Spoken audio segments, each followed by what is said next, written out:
This is Punk Rock and Politics, and today is February 20th, 2018, and this is episode number 55. Let's do this. These days are strange, it's true. I would bomb the shit out of them. If you think that punk rock doesn't mix with politics, you're wrong.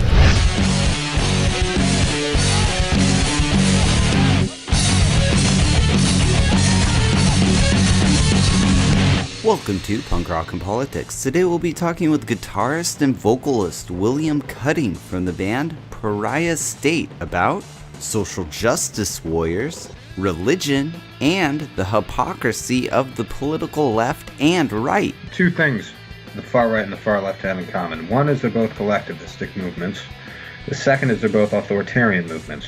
So, that's where they meet. All that and more on today's episode. So, let's get to the political mosh pit. But first, here's the news of the week.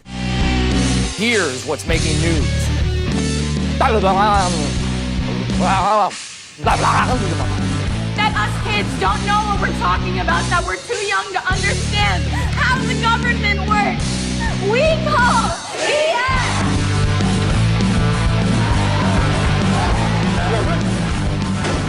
Mueller indicts 13 Russian nationals for allegedly interfering with the 2016 presidential campaign. The Russians are accused of running a troll farm called the Internet Research Agency. The group, according to the indictment, was pushing an anti-Hillary narrative with memes, Facebook ads, and fake accounts. But the Kremlin denies the Russian government had any direct interference with the 2016 presidential election. It kind of makes you think, if 13 Russians with an army of internet trolls could campaign better than Hillary Clinton, thus changing the outcome with memes?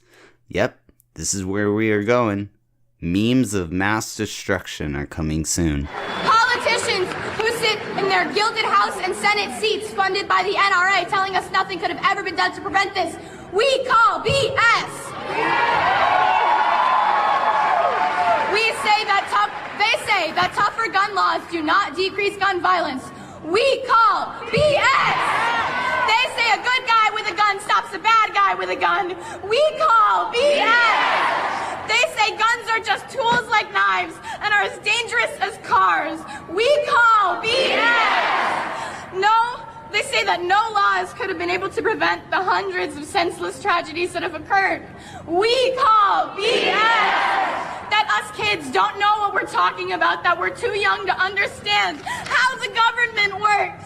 We call BS! That was an excerpt from a speech from Emma Gonzalez, who is a student out of Florida and experienced, along with her classmates, the third most deadliest school shooting. The gunman was a student who recently graduated from the high school, going onto campus with smoke grenades, a gas mask, and an AK-47 and an AR-15, killing 17 people. It almost seems like this senseless violence is never going to stop, because some think the solution is gun control and less guns, and the other group thinks that it's mental health and advocating for other programs. And until we can find some common ground, I don't think any of this is going to stop, unfortunately. But hopefully I'm wrong.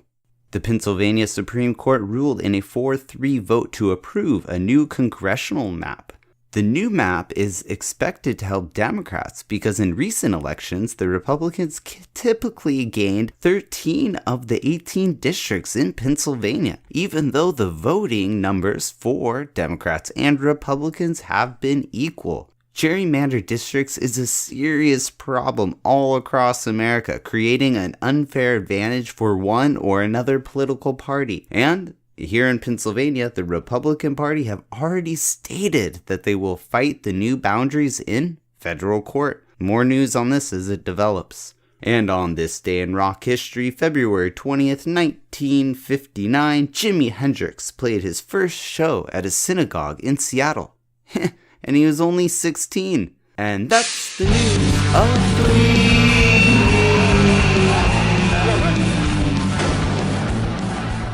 What's up, my fellow political junkies? One thing that I honestly want this podcast to achieve, apart from introducing you to some awesome new bands, is to have a civil political discussions with musicians from all sides of the political spectrum. And that's why today's episode is gonna be an interesting one, because we'll be featuring William Cudding and his band Pariah State. Pariah State is a feel-good acoustic band that makes you want to go grab a beer and sing along. And William and Pariah State have been featured on the podcast before, but he has new music and I was honored to feature it on today's episode. Whenever I have William Cudding on the podcast, the conversation is always interesting to say the least. But before we get to today's interview, let's check out one of his songs. Here's On and On by Pariah State.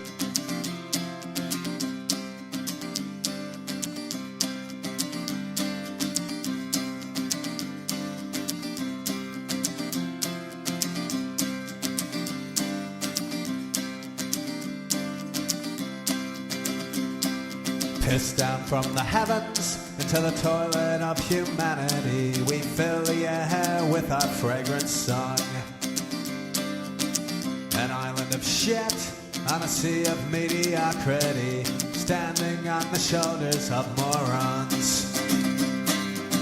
And on, and all the kids are dancing to our song all night long. That same old melody goes on and on and on and on. And all the brats are singing along. Well, I could be wrong, but I think I fucking hate this stupid song. La da da da.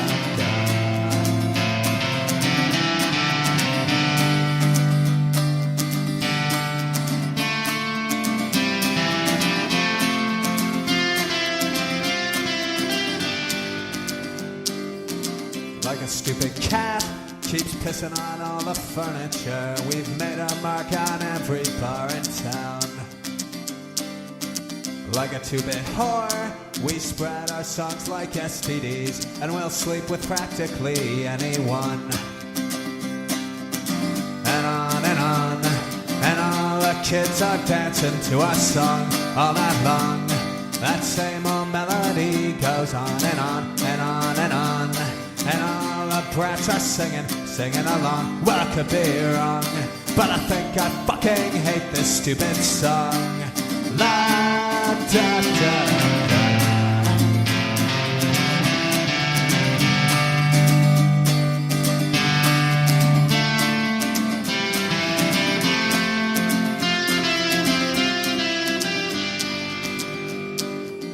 Heart full of pain, I set out for to make my name on 1 million records with 10 million songs. But here I stand, playing crap in a punk rock band. No one to turn to, nowhere to belong. And on, and all the kids are dancing to our song all night long. That same old melody goes on and on and on and on. And all the brats are singing along. Well, I could be wrong, but I think I fucking hate this stupid song. All right, and that was On and On by Pariah State. And I have the man behind Pariah State, William Cudding. What's up, William? What's up? What's up? And I got your name right this time, or your alias, I suppose, right? Yes. Good. Exactly. Yeah. Good. And yeah, it's been, a little while since we talked last time. Last time I had you on, it was June 2017, and then it was like episode 25. So I'm happy you recorded some more music and you shared it back with us because you weren't really sure if you were going to do that. So that's cool. Thank you. Yeah. I mean, yeah. How's the Wisconsin music scene going, man? Because are you still in Wisconsin? Madison, I believe, right? And last time you had a lot of choice words for the scene. Oh, yeah. I mean, it's like, I don't even know what to say. It's just, it's like a club that I don't belong to. So, fuck it. Right. And so basically everything you said last time still holds up, essentially. Not much has changed. I think I've been banned from 3 or 4 bars. That's about it. Right on. Okay. Well, that's an update, I suppose. Cool. So, you did record some new songs. Is this just you recording these, or are you with a band, or what's up? Oh, the songs you're going to play today are actually older ones that I never bothered to release for download, really. The newer stuff was the July 17 demos that were on there, but those weren't of sufficient quality to actually, I don't know, advertise them, I guess, promote them, beyond looking for other musicians to play with. Yeah. So I sent you those because what the hell. Right. Yeah, the quality's not the best, but the songs are really good songs. But on there also, you had some really interesting like electronic music and stuff. Are you dabbling into that? I was. That's where I started, actually. That was 12, 13, 14 years ago. Oh, okay. I started off doing the electronic stuff. I know I told you it was new, but I was just being I was just joking around. That shit is old. Okay. Well, that's cool. That's cool. It definitely has a very different sound from what you're doing now. So. Yeah, that was before I even knew what a chord was. Right. Theoretically speaking, I had no musical training at all. Yeah. That's kind of one of the beauties about the internet or the computer in general and a lot of the programs. I mean, you could like write and create a song without knowing how music really works. It's kind of cool. Yeah, as long as you have an instinct for it and a sequencer, you're good. Yeah, exactly. Or, the right app that could do it. So, all right, man. Well, hey, let's play one more song off this album before we get into the political mosh pit. And this song, I think this is one of your favorites, I think, by when we were talking before. But here we go. So this is Shit My Pants by Pariah State.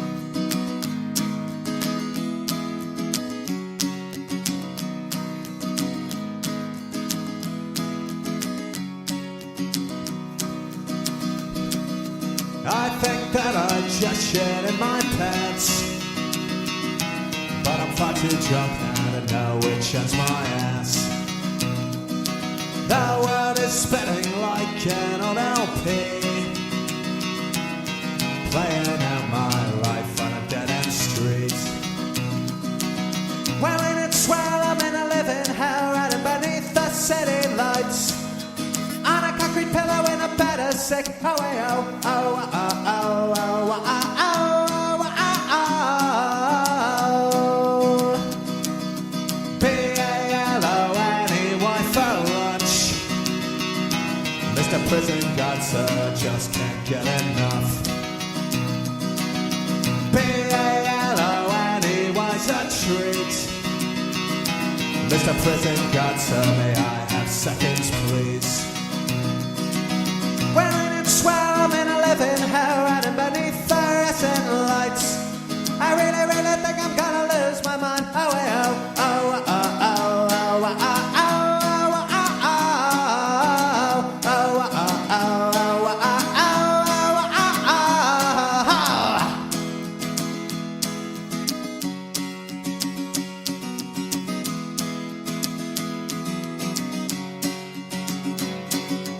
at the jail, at the door, down the block to my favorite pub, where I'll drink myself to death and close enough. And I tell you, Mac, welcome back. Here's a jack, this one's on the house. 20 more on the floor, at the door, back in the big house. Well, in its swell, I'm in a living hell, riding beneath fluorescent lights. I guess I'm just a menace to society. Oh, oh, oh, oh, oh, oh, oh, oh,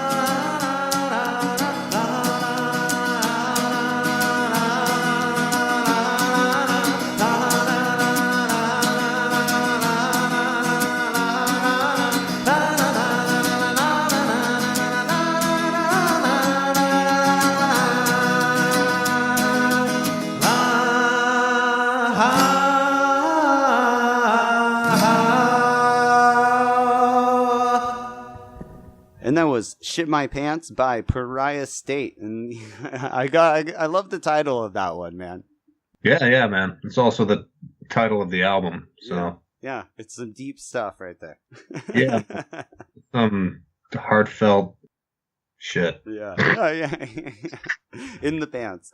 So, so, all right. Lately on the Facebook page, the Punk Rock and Politics Facebook page, you liked it and you've been going around and commenting, which is awesome. I like it because, you bring a different perspective to the Facebook page, which I don't want it to be an echo chamber. So I really like the fact, because a lot of people, I think, who do like the page or listen to the podcast, they're kind of left-leaning or far left-leaning. So it's cool when you have someone, more right of center, I suppose, posting. It's really cool. So you said one thing that was really interesting and stood out to me. You said that the entire culture is rotting from its roots to its branches. And I kind of wanted to know if you could elaborate on that. Well, that's a hard one. I don't know. I think Western civilization is collapsing. We don't really have any values anymore. We shit all over our own traditions. Masculinity is under attack. Men are just denigrated. The symbol of masculinity that we used to hold up as an ideal, that of the Christian God, has been denigrated too. I mean, everybody's just completely lost now, and there's nothing. The culture is collapsing. It's committing suicide. And I think a lot of it has to do with guilt. I think the shootings are just symptomatic of that. I mean... Right. Yeah, because that was what you posted that on, was a post that I put up, that it was kind of the debate between gun violence, or, is it guns and we need to ban guns, or is it with mental health? And that's why you kind of said it was the eroding away of the culture, and the mass shootings is more kind of a symptom of the problem rather than a problem. And I think I do agree with that assessment that you make. I don't know if I quite agree with you on how you get there, but I do agree that the shootings and, with it goes to schools and not providing a lot of education and whatnot. But so your main focus, you think, it's a demasculinity. I don't know what that word would even be. Demasculizing society, basically, or it's easy. Feminizing society. I could say it like that. I suppose where, okay, so that was one of the points you made, and then also kind of like the Christian God and whatnot. So let's kind of start with the, feminization thing. So a lot of feminists, and in the early days, feminism started out as basically, hey, women don't have as much rights as men. They couldn't even vote, so they wanted more rights basically to raise up and make it equal to men. And I think in the early days, most feminist qualities were really, really good and very strong. But now we're to the point where you almost kind of have two schools of thought: the old school feminists, and then the new kind of, the SJW, the social justice warrior type feminists, who I think that's who you're talking about, who attacks men. So do you agree with that assessment? And do you want to go more into that? I would definitely agree that the original feminists were the what the hell were they called? I don't know. The women who fought for the right to vote. There's a specific name. The suffrage. Yeah, suffragettes. Yeah. No, I mean, they were completely reasonable in their demands that women should be treated equally as men. They were focused more on equality of opportunity, I'd say. Whereas the third wave feminists, aside from the fact that they're completely pathological about a number of things, and they make up problems that don't really exist, but that's not the central point I'm trying to make. They are more equality of outcome. You know what I mean? There's a difference between equality of opportunity and equality of outcome, and you can't really get equality of outcome without a tyranny, because basically you're denying the biological differences between the sexes, which are, okay, we're more alike than we are different, but I mean, still at the extremes we're very different. And so, yeah, you're going to have more female nurses and you're going to have more male engineers, and that's as a consequence of equality of outcome. As a consequence of equality of opportunity, I'd say. If you give the people the freedom to follow whatever it is they want to follow, their passions, I don't know, their interests, I think women tend to be more people focused and men tend to be more things focused, you know? Yeah. I think that's a pretty well, like, for example, in elementary schools or a lot of teaching in general, you have more female teachers than male teachers because, like you're saying, it's more people focused, I think is how you're right. Is that kind of... Well, professions women tend to gravitate towards tend to be more people focused. Now that's not like a hard rule. I mean, there are women who are, you know, great engineers, I'm sure, but it's just the exception to the rule. And there are men who are great nurses, I'm sure, but you can't force people into rules just to satisfy your demented ideology that, you know, everything should be exactly split down the middle. It's never going to happen. Not in a free society. Mm-hmm. Well, the way our society is going, it's really interesting because I know a bunch of statistics because a lot of, you know, for example, construction, which you're saying a lot of more men are working in construction, especially since the 2008 collapse. A lot of construction jobs, they went down, and a lot of finance jobs, they went down.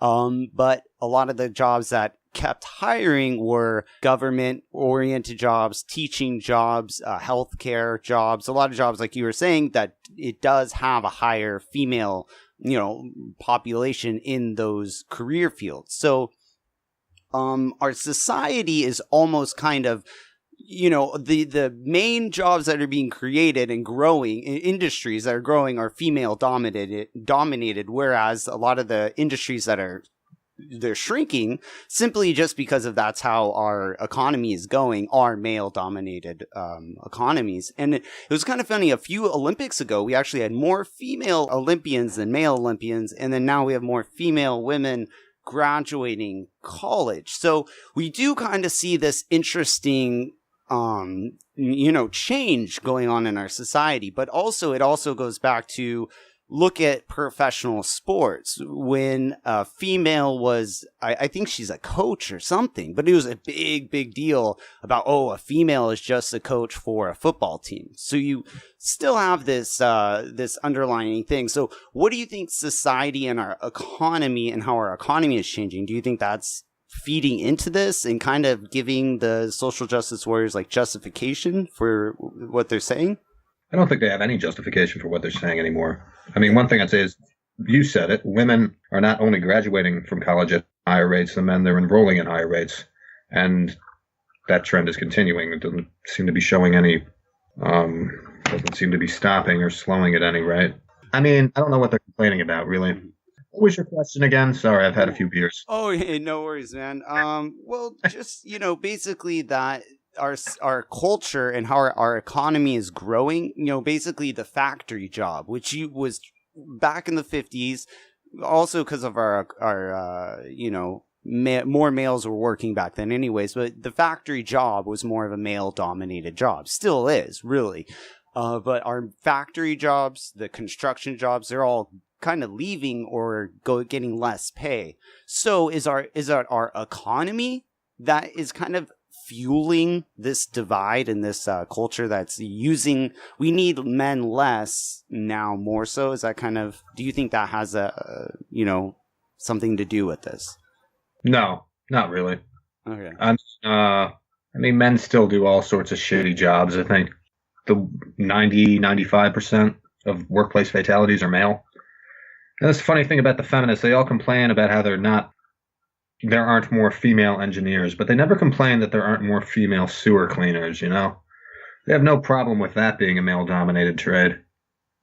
I think that's a fair argument. Or I believe it's window washers, actually. That is one of the most dangerous jobs.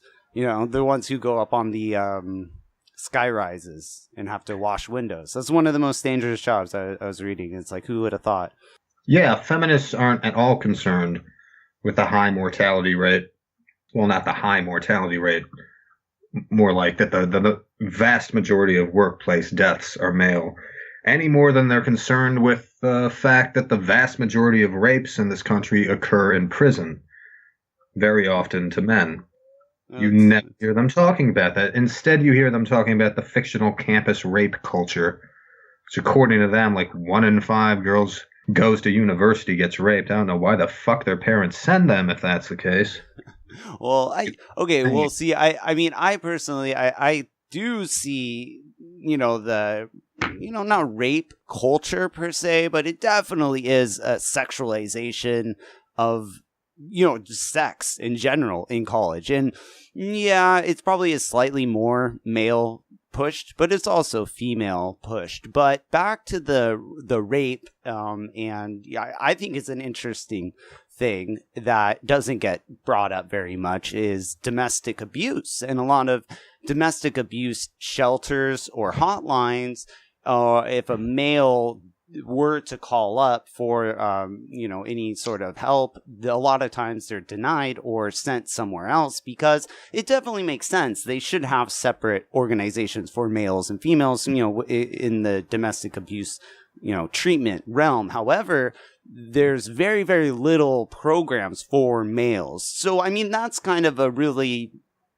a big thing, like you said, that a lot of people wouldn't address. So I do see some instances where the social justice warriors, they do have a point, but I feel that they just go way overboard with the political correctness and, having everyone have to think the same way. They go overboard on these things that when they do have a good point, it's kind of overshadowed by their craziness in a way, right? Well, they're almost religious in a way. Now, like, I've lived in the Deep South and I've dealt with the fundamentalist Christians, the parishioners of the First Baptist Church and all that. And I've lived in Madison where everybody's devout liberal, let's say. So, yes, they're very intolerant of people who don't adhere to their belief system, and that's what it is. A lot of what they believe, they don't really have any evidence to support. I mean, their support is, I feel this way, therefore. And I wouldn't even call it religious. I call it more fundamentalist, like the worst possible kind of religion, right? Yeah. It's interesting. The new Roseanne show they're rebooting. Yes. She's a Trump supporter in it. Yes. Yeah. Yeah. So the radical left is calling for a boycott, but what you may not have heard is that she also is a transgender grandchild, I think it is. Yeah. Well, he's not transgender. I read about this. It's transfluid. It's not gay or anything. He's a boy, but he wants to dress like a girl. So right. Yeah. Gender fluid, I believe, was the terminology. Yeah. Which I think the gender fluid thing is, but that's not the point. That's a whole nother, but yeah. But keep going with the Roseanne.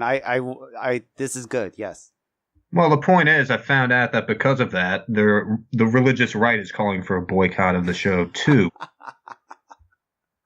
Yeah.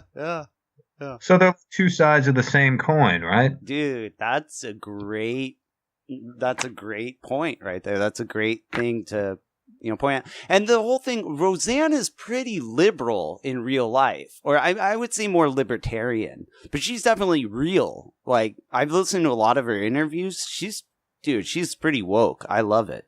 And I'm excited to see the new reboot and see the perspective. But to go on this cult mentality really quick, you're totally right. And I totally agree. The left and the right, they're total cult mentality, and they won't really even talk or try to have dialogue with each other, which is just, that's really the problem. So the other day, I was talking to an older lady. She's, hardcore liberal, totally hates Trump. And, I don't like Trump and I don't support Trump, but his State of the Union was coming up. And she's like, oh, no, is tonight the State of the Union? I was like, no, it's tomorrow night, but are you going to watch it? She's like, no, absolutely not.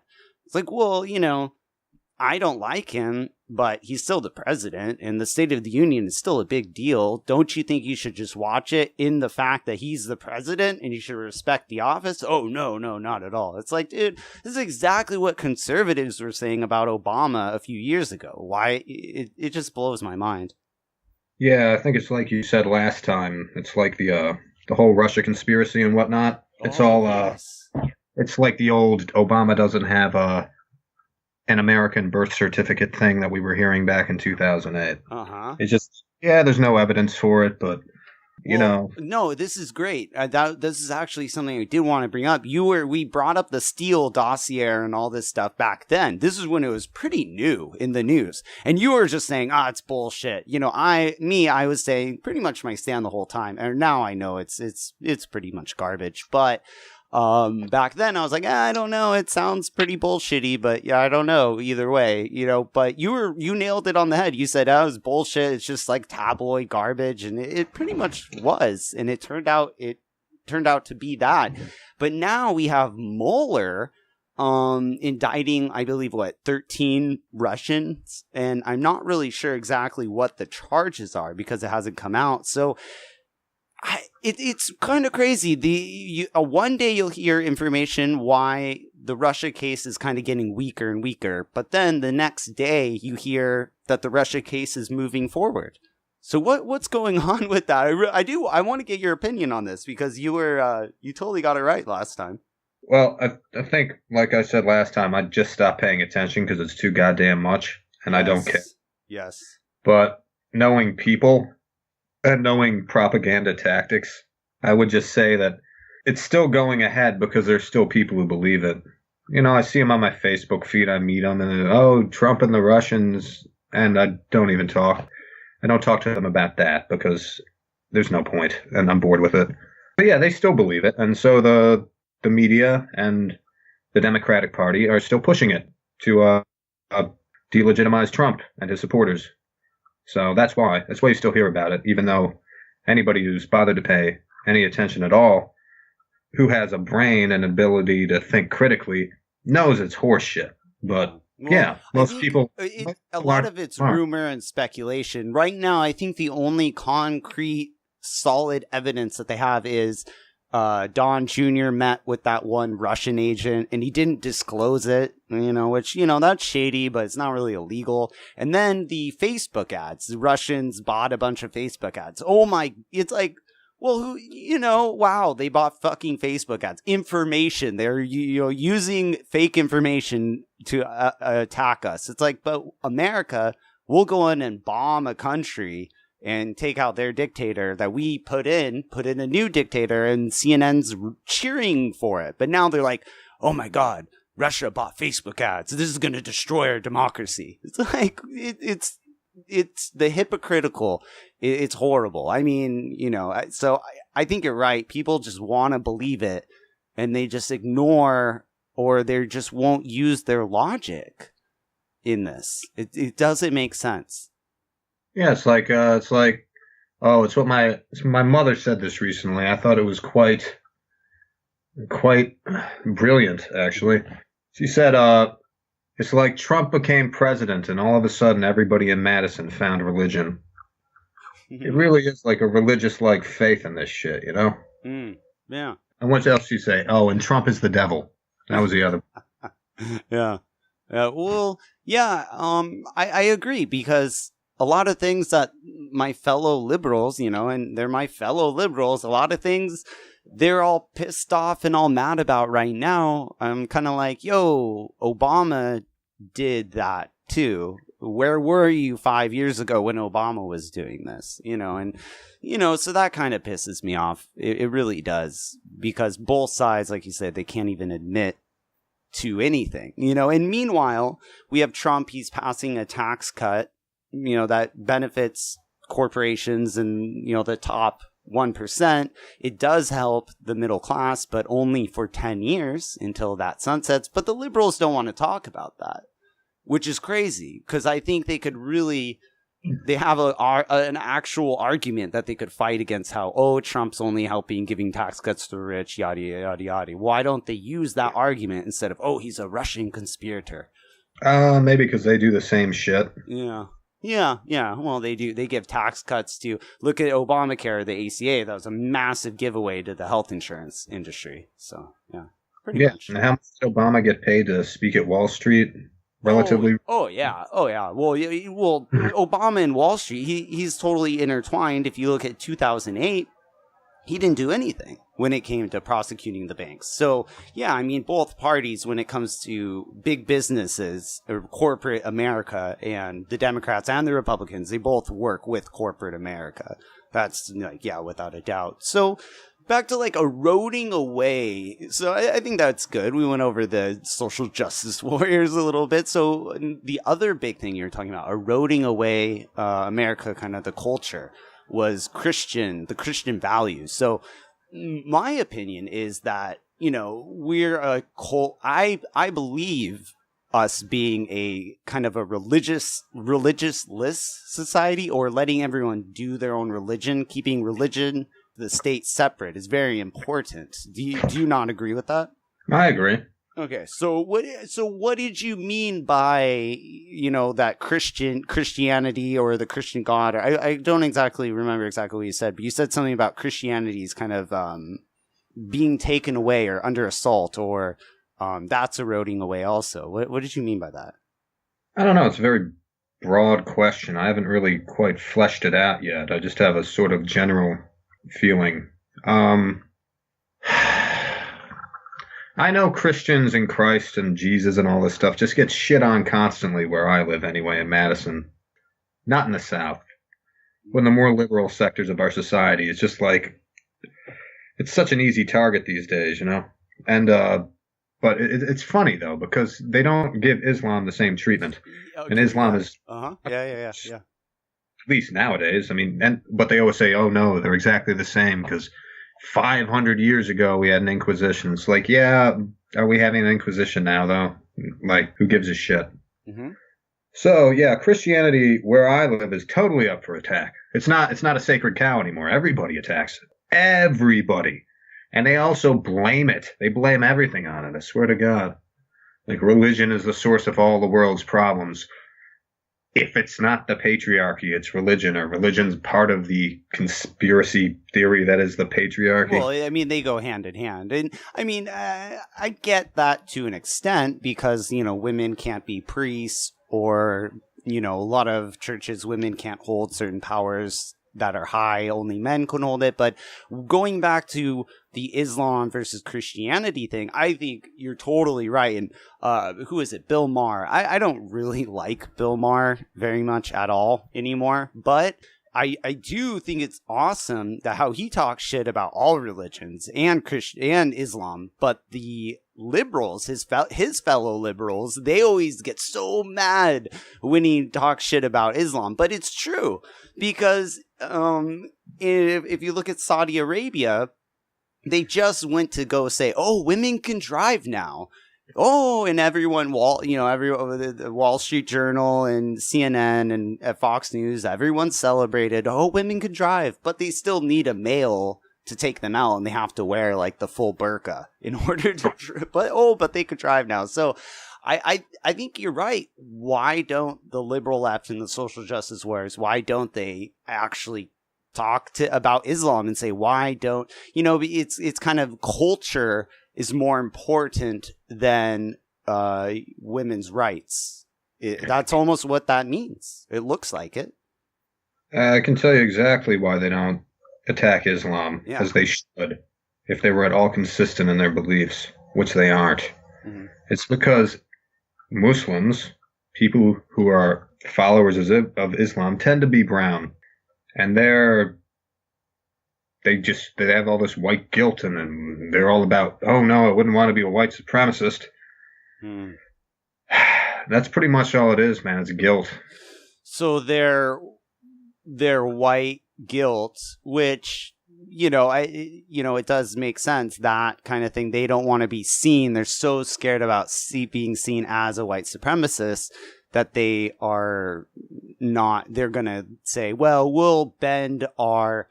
I'll bend my moral my moral stance for this group of people because I don't want to be seen as a racist, which is funny because they will be the first type of person to go out and call anyone else a racist.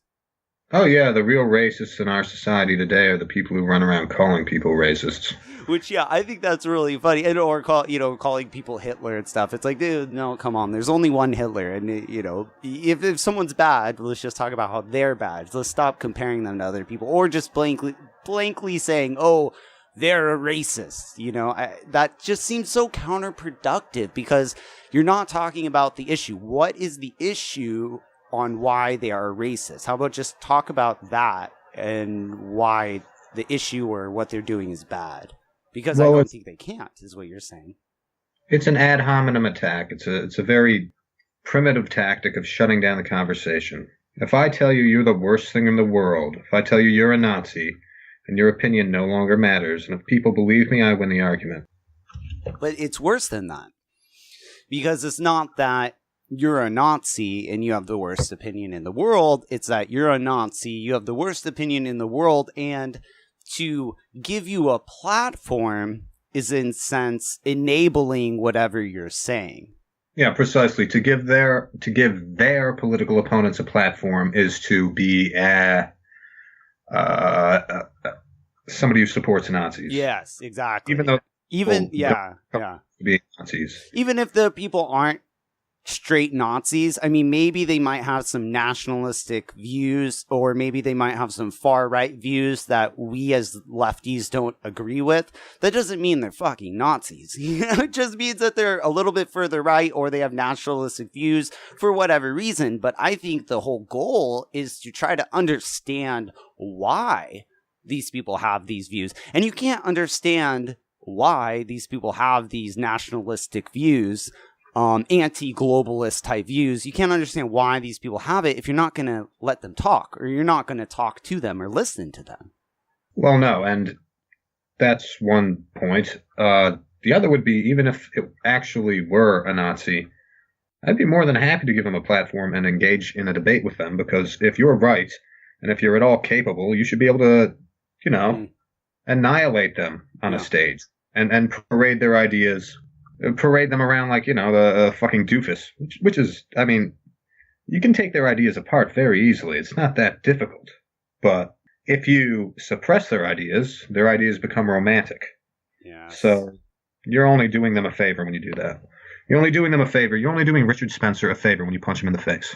Yeah. Not doing anybody any favors. Yeah. I kind of, or shut down a meeting, or that the alt-right is having at a college or wherever, they go and they'll shut it down, and not necessarily then they'll just go and do a live stream on Periscope, and they'll have 30,000 or 10, 20, 30,000 people watching, where if you had a meeting at the college, only a couple thousand tops, would show up. So yeah, you give them a larger platform and you romanticize them, like you said. What is it Milo always says? Light is the best disinfectant. Mm-hmm. So shed light on their ideas. Show how stupid their ideas are. I mean, why are you afraid to debate these people? Why? Are you really that inept? Are your ideas really worse than theirs? In some cases, they're just as bad as theirs. But I mean, part of having free speech, man. You give the opposition a fair shake. Yes, yeah, and like you kind of were saying, it's two sides of the same coin in a way. Like, how one is kind of radical and saying these things, but the other one doesn't. They won't allow it to be said, and they vilify them, and it's feeding, and it's getting worse and worse. And I personally, I don't see this slowing down anytime soon. So, me as a liberal, a lefty, I enjoy having people on like you who are different political mind states and stuff, so I think it's cool that we could have a conversation. So thanks for coming on, man. Yeah. Well, there's two things the far right and the far left have in common. One is they're both collectivistic movements. The second is they're both authoritarian movements. So, I mean, that's where they meet. Yeah. Some of their ideas may be different, but at the end of the day, they have no tolerance for anybody else. Yeah. One thing, tell me if you agree with this. One thing I've kind of noticed as I've kind of drifted away from identity politics and the groupthink mentality. I've noticed, the left and liberals, they want to be dependent on government. And then the right wants to be dependent on the corporations or the corporate state. And they're just arguing about which one's better. Oh, is the government better, or is the corporations, the corporate state better? And I'm just over here like, the government and corporations are kind of the same fucking thing at this point. Yeah, it wasn't that great under Stalin, was it? Well, I mean, if you look at it now, the corporations basically, they write the laws and they put the politicians into power, and then they get what they want. I mean, it's like the definition of a fascist state we have right now.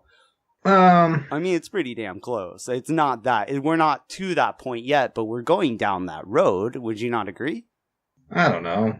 I mean, corporations have always, not always, but they've had the Senate in their pockets and the presidents in their pockets for decades now. Yeah. I don't know if I call it fascism. We still elect our representatives, last I checked. We don't have to elect these people who are beholden to these corporations. Yeah. But we can do it.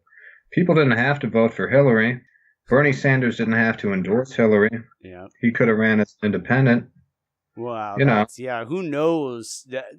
That's a whole nother podcast, a whole nother issue. Who knows? They might have something on Bernie to have made him. The big thing, if he would have ran as an independent, he would have lost all of his chair seats. The Democrats basically would have exiled him in the Senate, and then he would have had absolutely no power in the Senate. So that's the only reason why I could see why he supported her. But yeah, you're right, man. And why is it, like, kind of talking about that, they're getting reelected, but Congress, they have 85% disapproval rate, or I think it's higher than that, like 96% disapproval rate, but they have an 85% reelection rate. So everyone hates them, but everyone reelects them. That's both sides. That's left and right do that. Yeah. I don't know, man. I think some mixture of socialism and capitalism is best. Yeah. If you go far in either direction, I think it gets much uglier if you go far in the socialistic direction, but certainly capitalism is no picnic when it's crony capitalism. Yeah, the longer I've been doing this show, and I've always thought, anarchy in the UK, I always thought that was just kind of facetious and kind of a joke, but the more with the technology, and we're getting to this point where maybe we might not even need corporations, or we might not even need the government as much, and we could be more of an anarchist, decentralized type society, which I think that would be the best. But that's kind of the third option that people are terrified to go down. I don't think very many people would support that shit.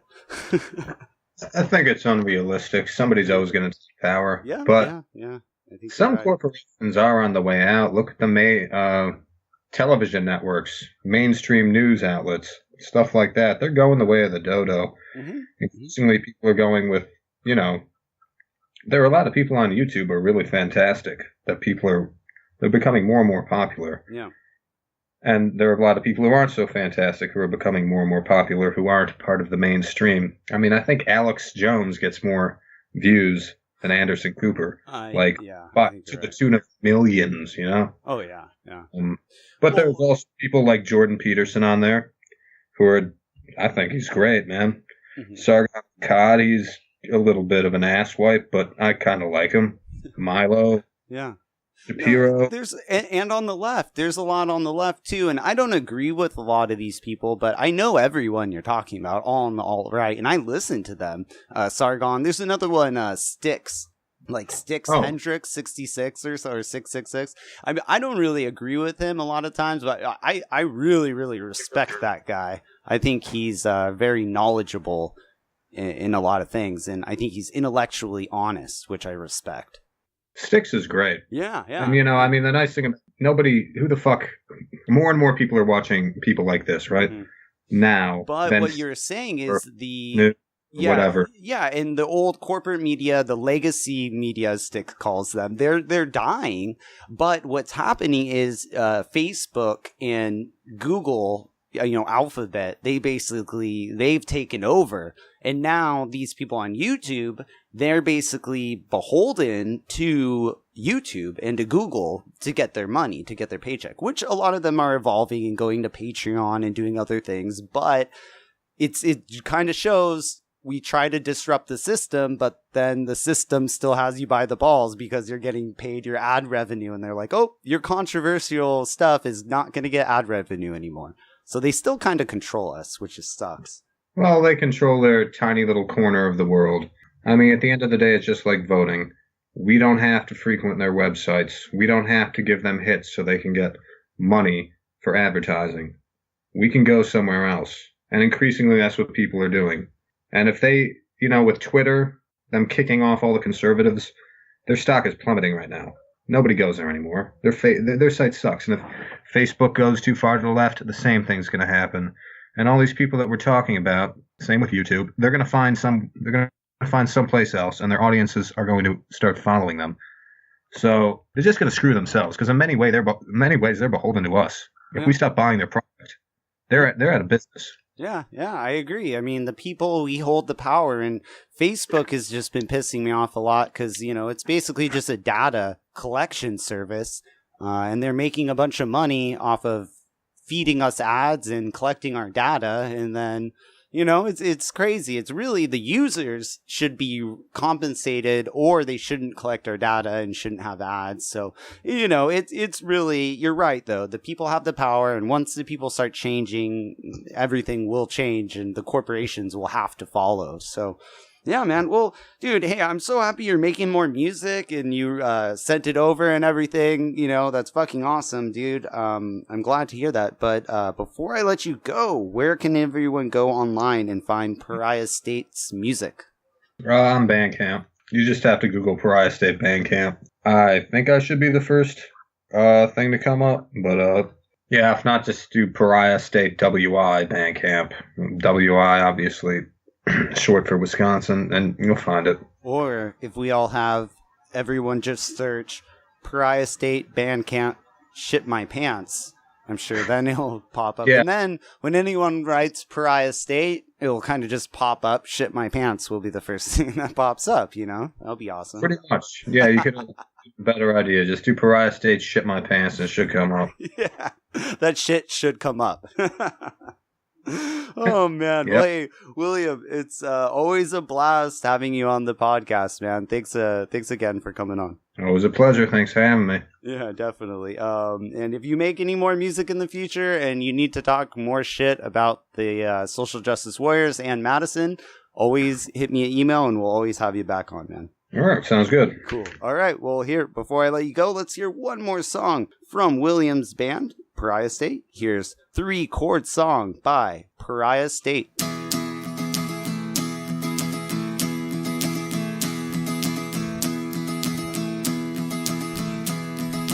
Well, I got no job, and I got no friends. I don't have a girl, and even less talent. But I got ambitions way over my head. And a 3-chord song, and a 3-chord song, and a 3-chord song. I'm a stupid fuck, talks a lot of shit all about my life, drinking and tits, but not so much the tits, more just the booze. And my 3-chord song, and my 3-chord song, and my 3-chord song. And no one knows my name, said the IRS. And a violent crime registry of Wisconsin. And the ground is shifting underneath my feet. And I really think I might be sick. Someone get me a bucket.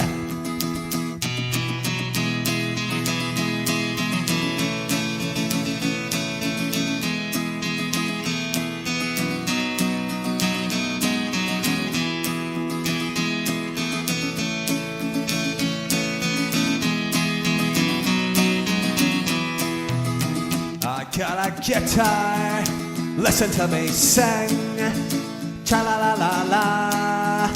I have feelings, heartbreak, ex-girlfriends, and all that kind of shit. In my 3-chord song, in my 3-chord song, in my 3-chord song. I think I'm really cool. I hope this gets me laid. It'll be the first time since 1998. Oh shit, did I just say that out loud? In my 3-chord song, in my 3-chord song, in my 3-chord song. I'm gonna start a band. I'm gonna be a star. I'm gonna buy a van. I'm gonna go real far. And then I'm gonna fuck every underage girl. From here to Japan, gonna get me some ass, gonna get me some ass. Yeah! Thanks for checking out Punk Rock and Politics. If you enjoyed the show and the information brought to you, please subscribe and share the podcast. It helps us here at Punk Rock and Politics, but more importantly, it helps the featured bands gain exposure. Also, if you know any bands or musicians who would like to join the political mosh pit and have their music featured on the Punk Rock and Politics podcast, please email us at punkrockandpolitics@gmail.com. Thanks again, and we'll see you next time. And rock on, political junkies.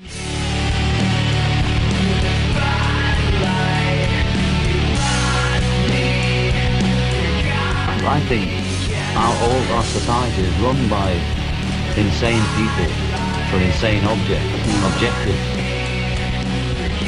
Doing a better job of talking to each other. The left hand now knows what the right hand is doing. Look at those hands. Are they small hands? And he referred to my hands. If they're small, something else must be small. I guarantee you there's no problem. I guarantee it.